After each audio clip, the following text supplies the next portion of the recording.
And now, stay tuned for the program that is rated tops in popularity for a longer period of time than any other West Coast program in radio history. The Signal Oil program, The Whistler.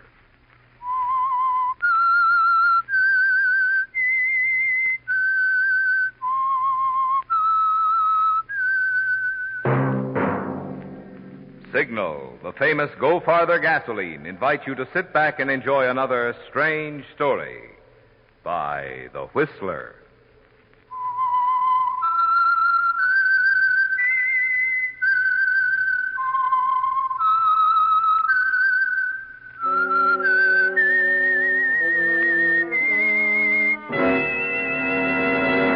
I am the Whistler, and I know many things, for I walk by night. I know many strange tales hidden in the hearts of men and women who have stepped into the shadows. Yes, I know the nameless terrors of which they dare not speak. And now for the Signal Oil Company, The Whistler's strange story. Danger is a Beautiful Blonde.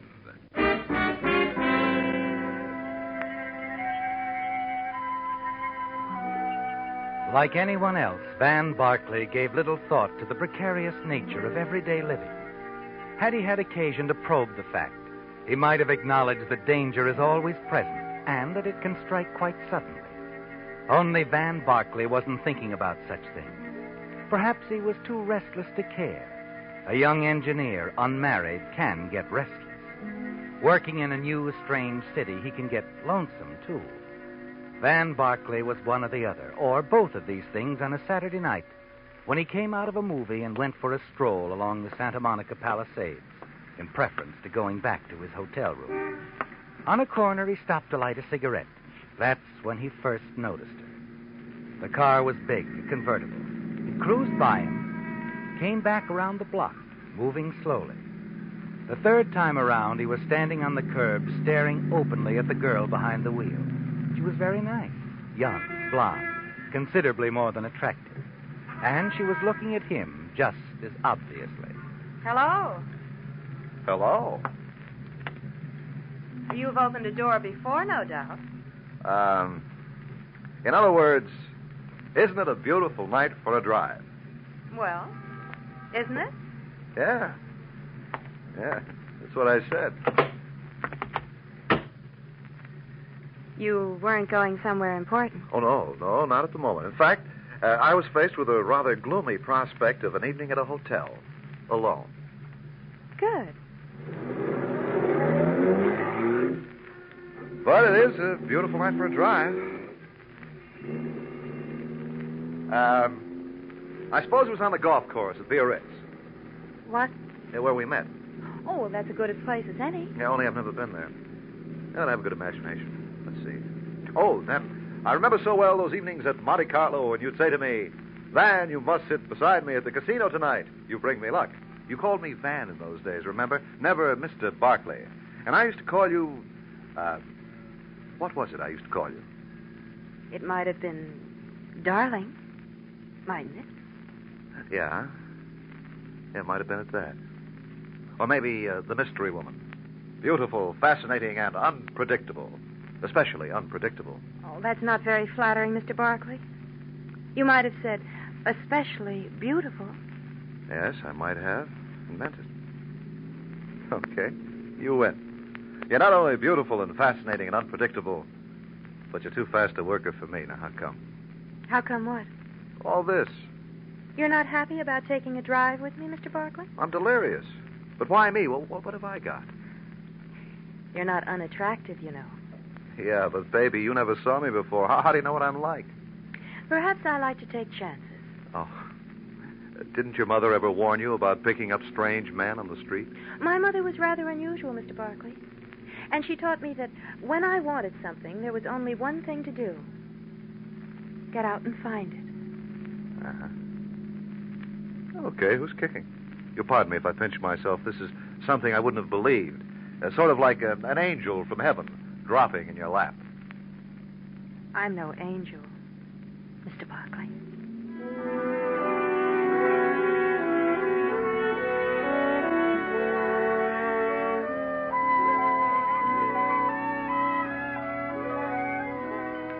Well, Van, interesting girl, isn't she? Anything can happen on a quiet Saturday night. As you look over at her, the motion of the car moving her hair excitingly, you ask yourself if you might not be dreaming. And the dream gets a little better, doesn't it? As she swings into a long, curving driveway and stops before a big, sprawling house and smiles over at you. Would you like a drink? Well, sure, you're driving. Well, then come on. We'll go on in.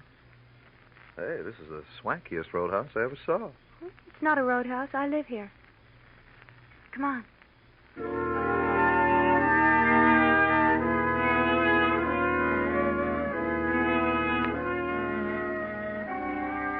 Inside, it's even more unbelievable, isn't it? The big hall, lush carpets, and on the walls, a treasure in fine art.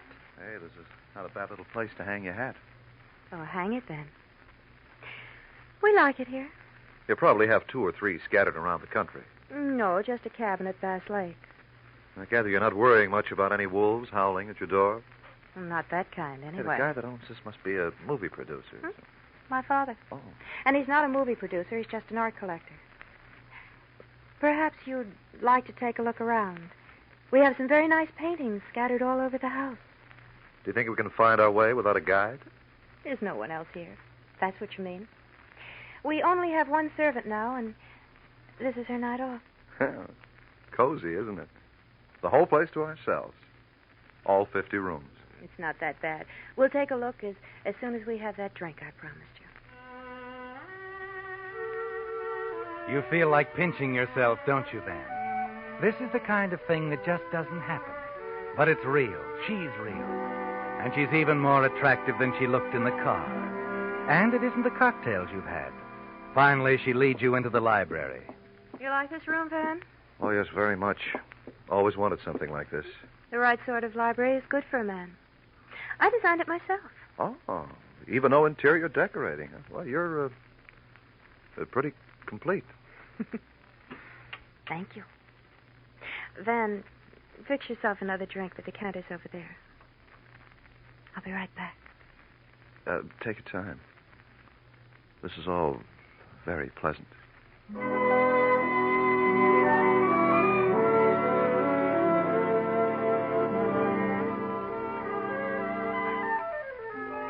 Yes, Van, time means nothing to you right now. You fix another drink, sink into the big leather chair, and relax. When you open your eyes a few minutes later, she's back, smiling down at you. Hello. Hello again. Oh, I see your glass is empty. Well, that's easily remedied. I'll pour you another one. This is nice work if you can get it. Here. Thanks. Hey, it's nice perfume you're wearing.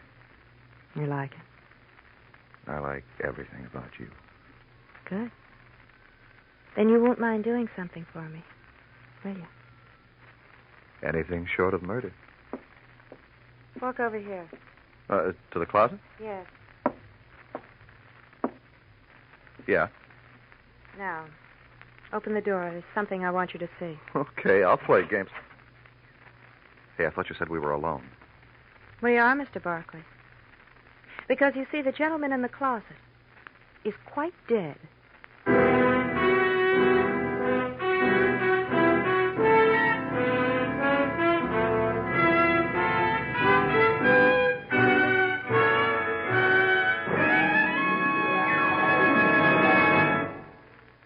This wonderful West of ours is certainly filled with exciting places to visit. If you like mountains, you'll see 2 of America's most thrilling ones, plus a convincing demonstration of Signal Ethel's ability to minimize shifting when you drive up toward Washington's majestic snow-laden Mount Rainier, or Oregon's pointed conical Mount Hood. Perhaps you prefer to see great works of man. None is more impressive than Grand Coulee Dam. And you'll be impressed, too, with the way Signal Ethel's smooth, effortless power makes those long stretches of highway approaching Coulee seem so much shorter. Of course, many of you would rather take your vacation fun in a big city. That's where you'll appreciate the way Signal Ethel's peppy pickup and alert performance keep you out front of city traffic. But mind you, You don't have to wait till you go on vacation to enjoy the premium grade of Signal's famous Go Farther gasoline. Whenever you want the best performance your car can deliver, that's when you want Signal Ethyl.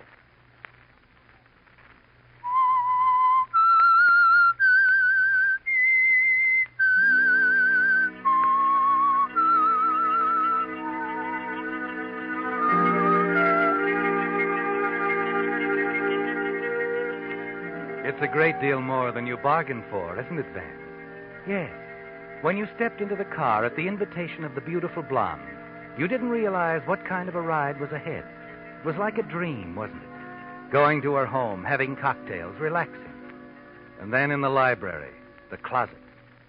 Fantastic, Van. Your mind spins, almost unable to cope with the situation as you stare down at the quiet figure of a dead man on the floor of the closet. You scarcely hear the girl beside you. You'll help me, won't you? What did you say? All you have to do is help me hide him. Permanently. Now, wait a minute. There's a place out in the garden where some newly turned earth wouldn't be noticed. You can count me out. I don't know how this guy happens to have a hole in his head, and I'm not asking any questions, but count me out on any part of this deal. Well, you said you'd do anything Yeah, for but I don't me. go off the deep end for anybody, especially a girl I just met, a girl who's in the habit of keeping dead bodies lying around. Lady, pardon me, but I'll be seeing you. I think that you'd better wait, Mr. Barkley. Oh. Yeah, I see what you mean. I see you're wearing a gun, too. And I assure you, I know how to use it. How can I doubt that? With the evidence staring me in the face. Good. Then if you'll just pick up our late departed friend and come with me, I'll show you the place. You know that business about your being no angel? I'm just about convinced.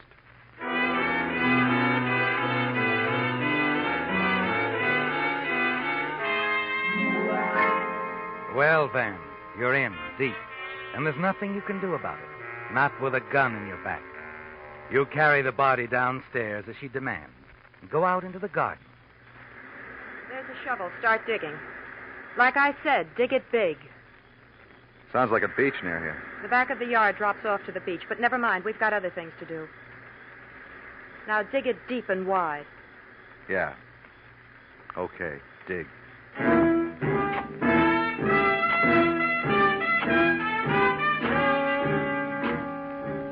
You dig, Van. But with each shovelful, you tell yourself over and over that you're next. Dig deep, she said. Big. And you're sure it's so there'll be a grave for two. Unless you do something fast. Fast and sudden. A heavy shovelful of dirt in her face knocks her off her feet. At the same time, you're leaping clear, racing for the drop-off at the back of the garden. It's a wild, frightening scramble down through the rock and brush until you hit the beach, running hard. There are no shots, no footsteps. You're away, Van. Free.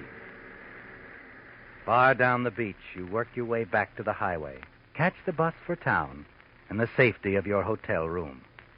You're too upset to decide what to do that night. You want to call the police, but the memory of that blonde hair and those pale blue eyes stops you. You want to be sure of her guilt before doing anything that might send her to the gas chamber. You turn in without deciding. Next morning, when you go downstairs, the desk clerk hands you an envelope. Good morning, Mr. Barkley. Oh, good morning. Oh, what's this, mail? Mm-hmm. A young lady left it late last night. Yeah, but there's nothing written on the envelope. She just told me to put it in your box. Oh. Oh, thanks. Yes, sure. Wow. That looks awful green. Yeah, $100 bill. No note, no nothing? No. Wish I knew your secret, Mr. Barkley. You'd like to know that secret yourself, wouldn't you, Van? Now more than ever. $100 to pay for your silence. You catch the bus again, and as you approach the large house where you left the girl the night before, there seems to be quite a few people around. At the gas station on the corner, you find out why. All set, Mr. Armstrong. Anything else? Well, that's all, Joe. Thanks. Hi there. What can I do for you, mister? Run out of gas or something? No, I was just walking by, and I saw there was some kind of excitement around here. I just wanted Yeah, more than we've had in a long time. They found a body down on the beach this morning. Oh, somebody drowned? Well, maybe so, but he got a bullet hole through his head first. Oh, a murder, huh? Yeah, looks that way. Guy named Alfred Hamilton lives right up the street. Over in that house? Oh, Ridgely's? No. Used to be over there a lot, but he didn't live there. Well, I noticed there was a police car out front, and I thought... Oh, that's part of the excitement. Not only is this friend of Mr. Ridgely's bumped off, but Doris Ridgely's missing, too. Doris Ridgely? Yeah, Mr. Ridgely's daughter. And that's Ridgely, the art collector? Sure, you know. He's about the richest person in the neighborhood. Nice man, too. Yeah, and Doris, his daughter, I remember, I've seen her. Blonde, isn't she? Good looking? That isn't the word for that girl. She's a peach. She's beautiful. Yeah, but rather hard, spoiled. Doris? Nah. Why, there isn't a nicer girl in town. And I ought to know. I've been taking care of her car ever since she started to drive. I sure hate to see her mixed up in anything like this. And missing, too. She might be in the ocean herself, only her car's gone, too. They think she murdered this Hamilton guy? I don't know. But if you ask me, she couldn't have. She's too regular. If she did, she had a good reason. Hamilton was no good. Never could understand why Doris and old man Ridgely put up with him. Just Doris and her father live there? Yeah, Mrs. Ridgely died a while back. Gosh, I hope they find the girl okay. Just about kill the old man if anything happened to her. When was this guy murdered? Last night. And I can tell you exactly when. 10 minutes to 8 on the nose. How can you be sure? Because I heard the shot. You know, I didn't think anything of it at the time, but I did notice what time it was because I was just getting ready to close up. Would you tell the police that? Oh, sure. Where'd the shot come from? Oh, how should I know? It was just a noise. Maybe from the house over there, maybe from the beach where they found him. Oh, thanks. Thanks a lot. Say, who are you anyway? Oh, nobody important. So long.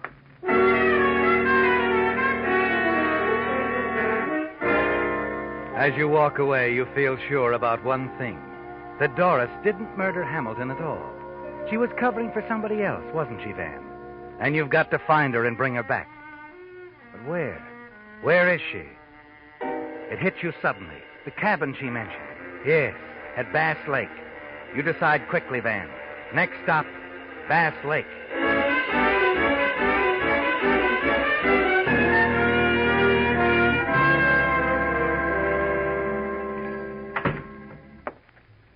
Hello there, young fella.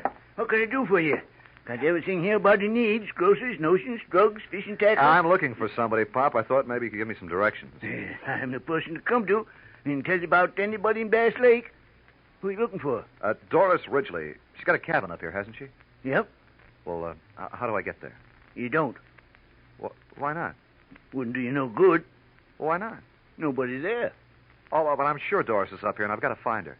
Well, if you got eyes in your head, you wouldn't have to go to no cabin. Huh? If you look across the street over there, you'll see a car in front of Ducey's lodge. She's inside eating. Oh, okay. Thanks, Pop.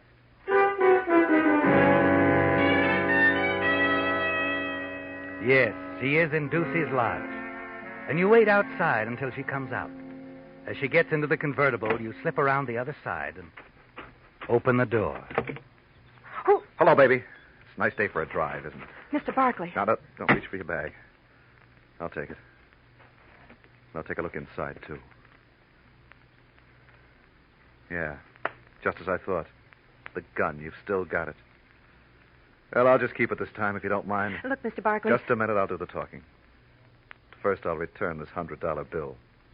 Even if I had a price for this sort of thing, it wouldn't be $100.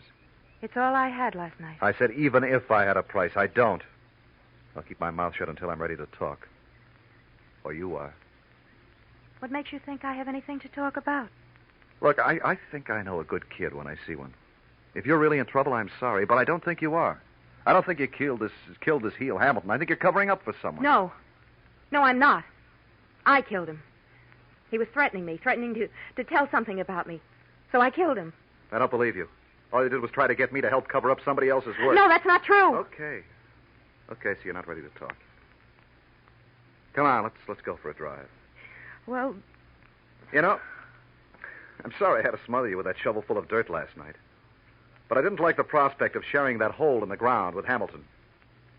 you mean you thought I'd kill you? I never intended to do that. Well, how did you think you'd get away with it then? Just let me walk away to tell the cops? I don't know. I don't know. Okay, baby. Of course you don't know. You're mixed up in something you know nothing about. You couldn't have killed this guy Hamilton any more than you could have killed me. So come on, come clean. I can't. Now look, whoever this is you're covering up for, they'll be found out eventually. Probably they had a good reason for doing this, from what I heard about Hamilton. But now you've got to get yourself off the spot, and me too. We're accessories to the murder. I know. Mr. Barkley, why are you doing this? Why did you come here? I'll show you why. Does that answer your question? No talking now. Come on, start driving. We've got to have a little talk with the police.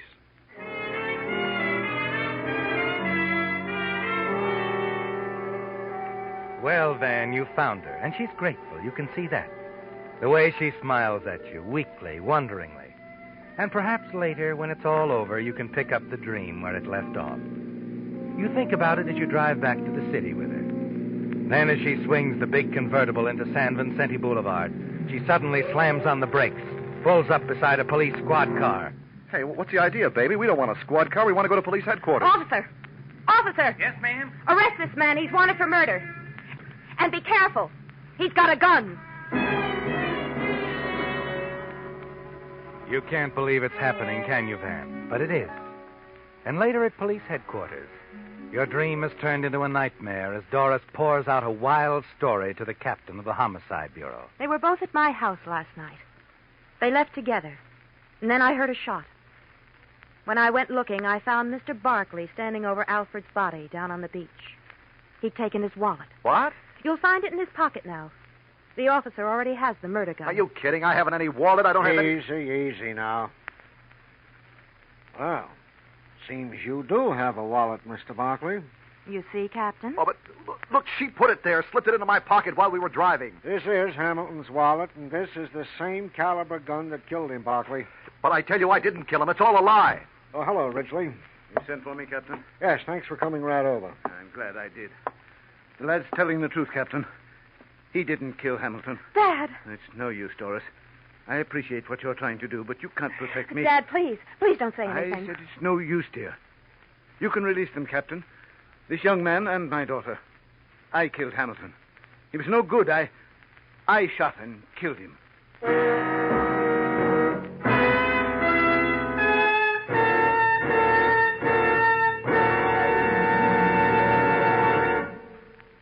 I'm sure you'll be fascinated to hear that this week is National Save the Horse Week. I'd suggest that we motorists start a week, too. Call it Save the Engine Week in honor of that wonderful new Signal motor oil that reduces engine wear due to lubrication 50%. New Signal Premium Motor Oil. Really, friends, the things this remarkable new lubricant can do for your car are little short of miraculous.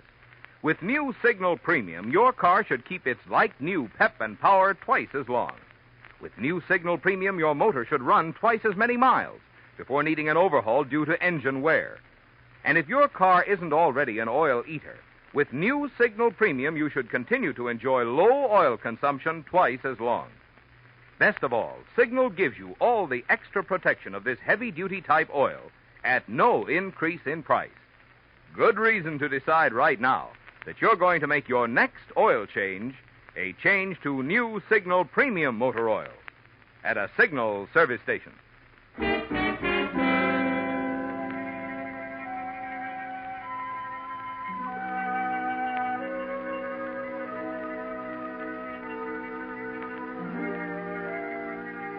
Well, Van, your adventure has brought you dangerously close to a charge of first-degree murder.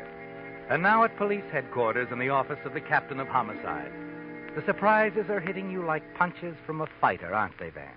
First, the attempted frame against you by the girl, Doris. And now, out of the blue, her father, facing the police, admitting that he killed Hamilton. You stare from one to the other, wondering and waiting. And then Doris breaks the silence. But, Dad, you couldn't have killed Mr. Hamilton. Why couldn't he? He just confessed. It's good enough for me. He confessed to protect me. Dad had no reason. He could have had the best reason in the world. Blackmail. That was Hamilton's racket. Blackmail? That's the answer, Doris. Hamilton had been bleeding me for a long time. A few days ago, I got the evidence to clear myself and expose him. So you sent for him and told him. He got tough and... I shot him. I had to. In self-defense. Look, officer, you found the gun in Hamilton's wallet on this man right here. What more do you want? I tell you, I never saw this girl in my life until last night. It's no use, Doris. It happened exactly as No, I Dad, said. I know you didn't do it. There's only one way you could know, Miss Ridgely. Yes, Captain. There's only one way I could know. I tell you, my daughter's lying. Mr. Ridgely is right, Captain. Oh, hello, Lieutenant. Find anything? Yeah, plenty. His daughter is lying to protect him. We know from the gas station attendant's testimony that the shot that killed Hamilton was fired last night at 10 minutes to 8. Now, we've checked every move of Miss Ridgely's. And at 10 minutes of 8, she was seen buying a package of cigarettes at the corner drugstore. Then it was Mr. Ridgely. No.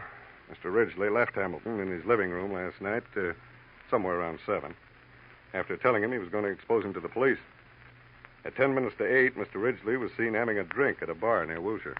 So, Barkley, you did take Hamilton's wallet. Was your gun? I tell you, I never even heard of any of these people. No, it wasn't young Romeo here either.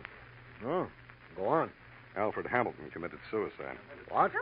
Yeah, that's right. There's no doubt about it. Powder burns on his face. He was left-handed. The angle of the bullet in the left temple shows the wound was self-inflicted. Paraffin tests on his hand proved beyond a doubt that Hamilton fired a shot a few seconds before his death. I guess when he realized Mr. Ridgely was going to expose him to the police, he just couldn't take it. Oh, good work, Lieutenant. Now, Mr. Ridgely, you'll come into my office. The lieutenant and I will show you the reports. Of course, Captain. We'll wait in the car, Dad. I'll be along in a minute, Doris. Well, baby, you gave me a nice ride. A very nice ride. Honestly, Vanna, I'm terribly sorry, but I was worried crazy about Dad. But do you think we could have that drink again? Sometime? Maybe. Now, look. You're a nice kid.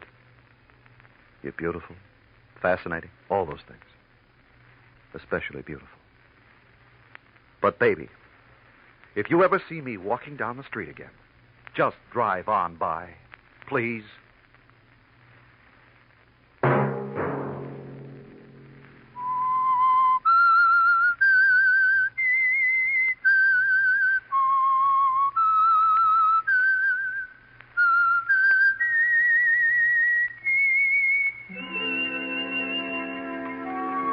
Let that whistle be your signal for the Signal Oil program and The Whistler each Sunday night at this same time.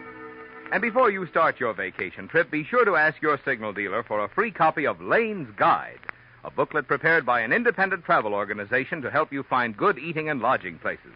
While no pocket-sized booklet can include all the good hotels, motels, and dining places, Lane's Guide covers a representative selection in hundreds of cities and towns. And a copy of this handy publication is yours free at Signal stations. Featured in tonight's story were Bill Forman, Hy Averback, Michael Ann Barrett, Earl Lee, Charles Calvert, and Bill Boucher. The Whistler was produced and directed by George W. Allen, with story by John Dunkel and Hazel Lytle, music by Wilbur Hatch, and was transmitted to our troops overseas by the Armed Forces Radio Service. The Whistler is entirely fictional, and all characters portrayed on The Whistler are also fictional. Any similarity of names or resemblance to persons living or dead is purely coincidental. Remember to tune in at the same time next Sunday when the Signal Oil Company will bring you another strange story by The Whistler. This is Marvin Miller speaking for the Signal Oil Company.